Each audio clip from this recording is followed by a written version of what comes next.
புவனகிரி ஸ்ரீ அங்காள பரமேஸ்வரி அம்மன் ஆலயத்தில் ஆவணி மாத அமாவாசையை முன்னிட்டு கொட்டி தீர்த்த கனமழையிலும் அம்மனுக்கு ஊஞ்சல் தாலாட்டு நடைபெற்றது. பிஸ்கட் மாலை அலங்காரத்தில் கையில் பால விநாயகருடன் காட்சி கொடுத்த அங்காளம்மன் திரளான பக்தர்கள் பங்கேற்று சுவாமி தரிசனம் செய்தனர். கடலூர் மாவட்டம் புவனகிரியில் உள்ள பிரசித்தி பெற்ற ஸ்ரீ அங்காள பரமேஸ்வரி அம்மன் ஆலயத்தில் ஆவணி மாத அமாவாசையை முன்னிட்டு ஊஞ்சல் உற்சவம் கொட்டி தீர்த்த கனமழைக்கும் இடையே வெகு விமர்சையாக நடைபெற்றது. பல்வேறு பிஸ்கட் பாக்கெட்டுகளை கொண்டு மாலையாக அலங்கரிக்கப்பட்ட அங்காளம்மன் கையில் பால விநாயகருடன் கோவிலை சுற்றி கொட்டும் மழையிலும் தாலாட்டுடன் வலம் வந்து ஊஞ்சலில் அமர்ந்தாள். பின்னர் பம்பை உடுக்கை ஒலி முழங்க தாலாட்டு பாடலுடன் ஊஞ்சல் தாலாட்டு உற்சவம் நடைபெற்றது. பின்னர் மகா தீபாதாரணை காண்பிக்கப்பட்டது.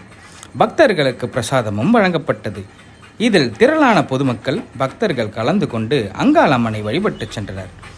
பிஸ்கட்டை மாலையாக கொண்டு கையில் பால விநாயகருடன் காட்சி தந்த அங்காளம்மன் பால விநாயகருக்கு பிஸ்கட் ஊட்டும் நிகழ்வாக இன்றைய ஊஞ்சல் உற்சவம் நடைபெற்றது.